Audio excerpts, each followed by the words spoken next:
사흘이었습니다. 토요일부터 월요일까지 한국 증시는 사흘 연휴로 완전히 멈춰 있었습니다.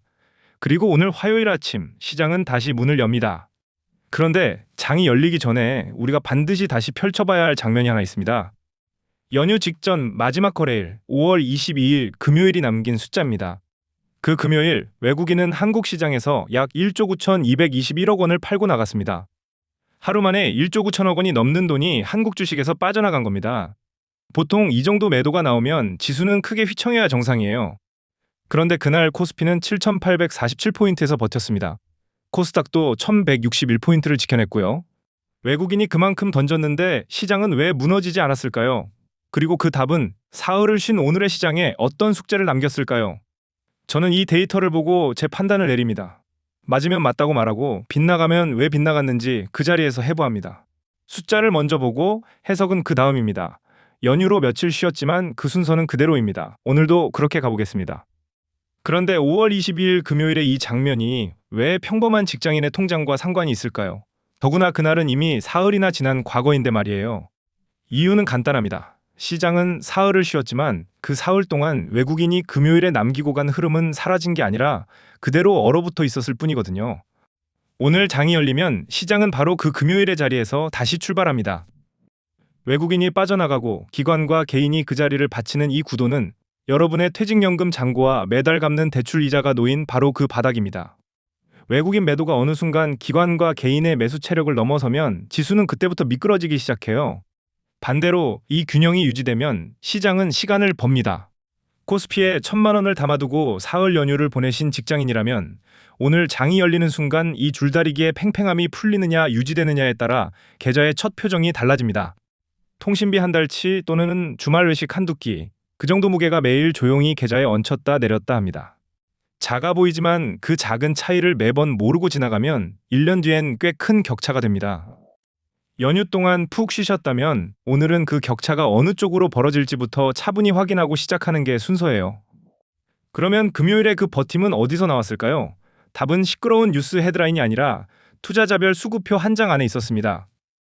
5월 22일 같은 날 기관이 약 7,583억 원, 개인이 약 1조 655억 원을 순매수했어요. 둘을 더하면 1조 8천억 원이 넘습니다. 외국인이 내던진 1조 9천억의 물량을 기관과 개인이 1조 8천억을 들여 거의 그대로 받아낸 겁니다. 그러니까 그날 시장은 힘이 세서 버틴 게 아닙니다. 한쪽이 빠져나가고 다른 한쪽이 그 빈자리를 메우는 줄다리기로 겨우 균형을 잡은 거예요.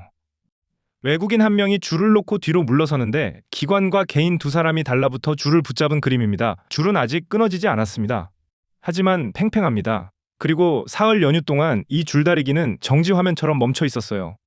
오늘 장이 열리는 순간 그 정지 화면이 다시 움직이기 시작합니다. 바로 이 줄다리기가 다시 풀려나가는 방향이 연휴 직후 시장의 첫 신호입니다. 흔히 스마트머니라고 부르는 큰손, 즉 대형 자금일수록 이런 수급의 줄다리기를 먼저 봅니다. 지수의 등락률 한 줄보다 그 아래에서 누가 줄을 놓고 누가 줄을 잡았는지를 봅니다. 우리도 오늘 그 눈을 빌리겠습니다. 여기서 한 가지 짚고 갈 게 있습니다. 왜 이 줄다리기를 뉴스에서는 잘 다루지 않을까요? 두 가지 이유가 있습니다. 첫째, 연휴였기 때문입니다. 사흘 동안 시장이 멈춰 있으니 증시 뉴스도 함께 조용했어요. 연휴가 끝나는 오늘, 뉴스는 대부분 오늘 새로 열리는 장의 등락에만 시선을 둘 겁니다. 둘째, 뉴스 헤드라인은 본래 지수의 표정만 전하기 좋게 만들어져 있습니다. 코스피가 몇 포인트, 몇 퍼센트 한 줄로 끝나니까요. 하지만 외국인이 1조 9천억을 팔고 기관과 개인이 1조 8천억으로 받아냈다는 이 줄다리기는 한 줄로 줄이면 사라져버립니다. 우리가 추적하는 건 바로 그 사라지는 한 줄입니다. 이 금요일의 그림을 저는 하워드 막스의 사이클 점검 방식으로 들여다봤습니다. 하워드 막스는 수십 년간 시장을 지켜본 투자자인데 그가 평생 강조한 건 딱 하나예요.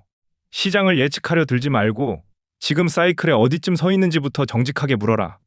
그는 이걸 시장의 기온을 잰다고 표현합니다. 지금이 모두가 욕심을 내는 뜨거운 구간인지, 모두가 겁에 질린 차가운 구간인지, 아니면 그 중간 어디쯤인지.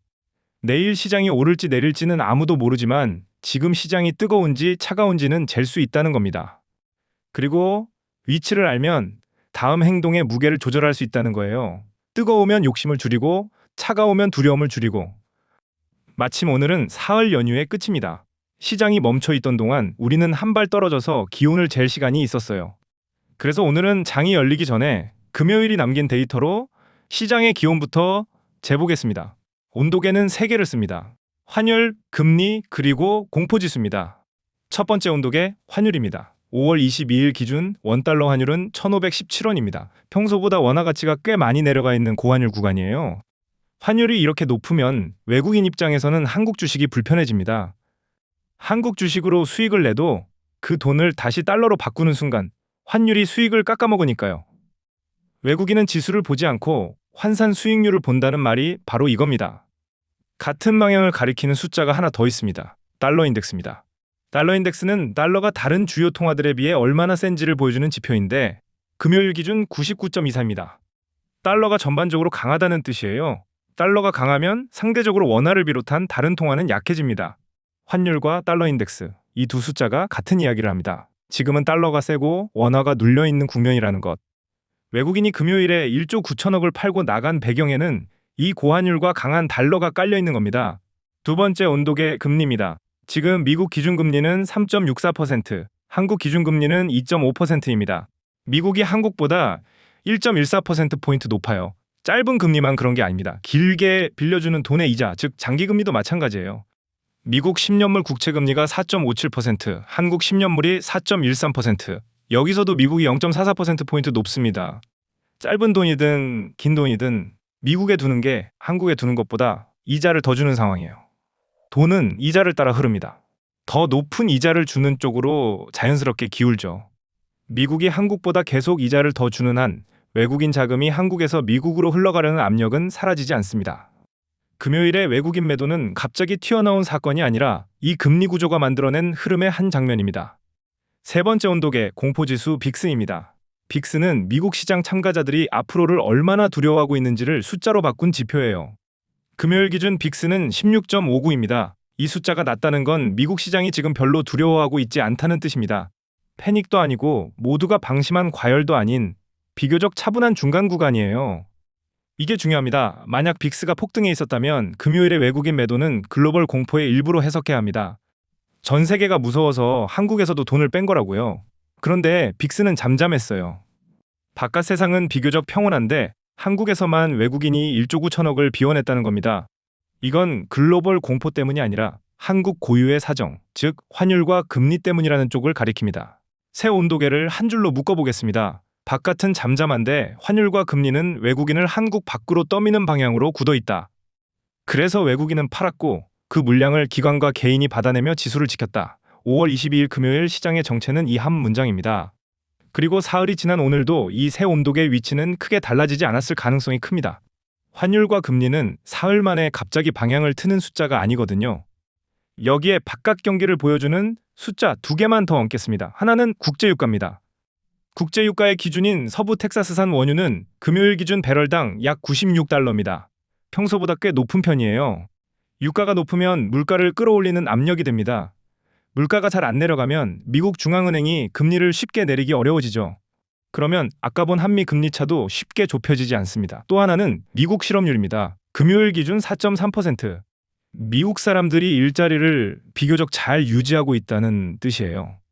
경기가 그럭저럭 버티고 있으니 이 역시 미국이 금리를 서둘러 내릴 이유를 줄입니다. 유가와 실업률, 이 두 숫자도 결국 같은 결론을 향합니다. 한미 금리 차가 당분간 쉽게 좁혀지지 않는 쪽이라는 거예요. 자, 그러면 사흘 연휴를 끝내고 오늘부터 직장인 투자자가 무엇을 보면 되는지 정리하겠습니다. 새로운 개념은 없습니다. 앞에서 잰 온도계 그대로예요. 딱 3가지만 보시면 됩니다. 하나, 환율입니다. 금요일 1,517원. 이 환율이 오늘부터 더 위로 올라가는지 아니면 내려오는지 매일 아침 출근길에 한 번만 확인하세요. 네이버에 원달러 환율이라고 검색하면 30초면 끝납니다. 환율이 더 오르면 외국인 이탈 압력은 더 세지고 환율이 내려오기 시작하면 그게 외국인이 돌아올 첫 신호입니다. 특히 오늘은 사흘 만에 다시 열리는 장이라 연휴 동안 바깥에서 쌓인 변화가 환율에 한꺼번에 반영될 수 있어요. 오늘 아침 환율은 평소보다 조금 더 신경 써서 보시길 권합니다. 둘, 한미 금리 차입니다. 지금 1.14%포인트. 이건 매일 안 봐도 됩니다. 일주일에 한 번, 주말에 미국과 한국의 기준금리, 그리고 양국 10년물 금리만 확인하세요. 이 차이가 더 벌어지면 외국인의 한국 이탈은 길어지고 차이가 좁혀지기 시작하면 자금이 돌아올 길이 열립니다. 셋, 코스피 200일 이동평균선입니다. 추세를 평생 따라간 투자자 폴 튜더 존스는 어떤 자산이든 200일 이동평균선 위에 있는지 아래에 있는지를 먼저 본다고 말한 적이 있습니다. 200일선은 약 10달간의 평균 가격이에요. 지수가 이 선 위에 있으면 큰 추세는 아직 살아있는 거고 종가 기준으로 이 선 아래로 내려가면 그때가 비중을 줄여서 생각할 신호입니다. 차트 앱에서 코스피 일봉의 200일 이동평균선만 얹으면 주말에 1분이면 확인됩니다. 환율, 금리차, 200일선 이 세 가지가 여러분의 체크리스트입니다. 사라 팔아라가 아니라 어떤 조건이 살아있는 동안 어떤 관점이 유효한지를 미리 정해두는 겁니다. 조건이 바뀌면 관점도 바꾸면 돼요. 감정이 끼어들 자리를 미리 없애는 거예요. 연휴 끝에 들뜬 마음이든 쉬는 동안 쌓인 막연한 불안이든 체크리스트가 있으면 그 감정에 휘둘리지 않고 숫자만 보고 판단할 수 있습니다. 앞으로 시장의 방향을 가를 일정이 2개 있습니다. 그리고 둘 다 생각보다 가깝습니다. 먼저 5월 28일, 그러니까 모레 한국은행 금융통화위원회가 열립니다. 한국 기준금리 2.5%를 어떻게 결정하느냐가 한미 금리차의 다음 방향을 정합니다. 동결이면 지금 구조가 그대로 이어지고 인하하면 금리차가 더 벌어지면서 외국인 이탈 압력이 커지고 인상하면 금리차가 좁혀지면서 외국인이 돌아올 길이 열립니다. 연휴가 끝나자마자 이틀 뒤에 바로 이 회의가 있다는 점, 오늘 장을 보실 때 머리 한쪽에 꼭 담아두세요.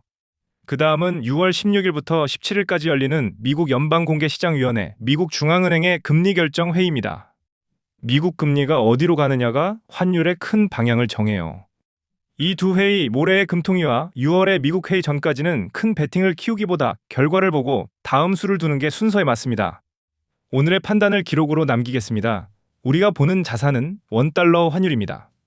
시나리오 A는 환율이 지금의 1517원 부근에서 더 위로 크게 밀리지 않고 박스권을 유지하는 흐름입니다. 조건은 2가지예요. 첫째, 모레 금통위에서 한국은행이 금리를 내리지 않아 한미 금리차가 지금 수준에서 더 벌어지지 않을 것. 둘째, 오늘부터 다시 열리는 장에서 기관과 개인의 매수 체력이 외국인 매도를 계속 받아낼 것. 이 두 조건이 살아있으면 줄다리기는 유지되고 지수는 시간을 벌면서 버팁니다. 시나리오 B는 환율이 한 단계 더 위로 뚫리는 흐름입니다. 모레 한국은행이 금리를 내리는 쪽으로 기울거나 6월 미국 회의에서 금리를 더 오래 높게 둘 신호가 나올 때 켜집니다. 이 경우 한미 금리차가 더 벌어지면서 외국인 매도가 가속되고 기관과 개인이 받아내던 줄다리기의 균형이 깨질 수 있어요. 무효화 트리거는 명확합니다. 코스피가 200일선을 종가로 이탈하거나 환율이 금요일에 1517원 레벨을 뚜렷하게 넘어서 올라가면 오늘 그린 이 그림은 그 자리에서 폐기하고 새 데이터부터 다시 시작합니다. 우리는 틀릴 때 변명하지 않습니다. 변수를 해부하고 다음 판단에 반영하면 됩니다. 이 시나리오의 유효기간은 6월 미국 연방공개시장위원회 결과가 나올 때까지입니다. 오늘을 한 줄로 요약하겠습니다. 연휴 직전 금요일 외국인이 1조 9천억을 팔고 나갔지만 기관과 개인이 그 물량을 받아냈고 사흘을 쉰 오늘 이 줄다리기가 다시 어느 쪽으로 풀리느냐 그리고 모레 금통위가 한미 금리차를 어디로 끌고 가느냐가 앞으로의 관건입니다. 지수의 표정이 아니라 그 아래에서 움직이는 돈의 온도를 보는 것. 그게 우리가 매일 하는 일이에요. 이 채널은 장이 열리는 날이면 마감 직후 같은 시간에 큰손의 자금이 어디로 움직였는지를 추적해 전해드립니다. 사흘 연휴로 잠시 멈췄지만 오늘부터 다시 매일 돌아옵니다. 알림을 켜두시면 출근길이든 퇴근길이든 가장 최신 추적을 놓치지 않으실 수 있어요. 오늘 정리한 3가지 체크리스트와 무효화 트리거를 한 장으로 보고 싶으시면 비공개 리포트에 정리해 두었고 이제 막 시작하신 분이라면 한미 금리차가 왜 자금 흐름을 바꾸는지를 1분 쇼츠로 한 줄을 큰 그림으로 보고 싶으시면 주간 리포트로 준비해 두었습니다. 댓글로 한 가지만 남겨주세요. 사흘 만에 다시 열리는 오늘 장에서 환율이 어디로 갈지 추가 상승 또는 되돌림 둘 중 하나로만 적어주시면 됩니다. 내일 영상에서 그 답들을 모아 시청자들이 보는 방향을 함께 짚어보겠습니다. 오늘 전해드린 내용은 공개된 데이터를 분석한 정보이며 특정 종목의 매수나 매도를 권유하는 것이 아닙니다. 모든 투자의 최종 결정과 책임은 시청자 본인에게 있습니다. 연휴 끝 첫날부터 다시 같은 시간 큰 손의 발걸음을 추적하러 돌아오겠습니다. 도니온도였습니다.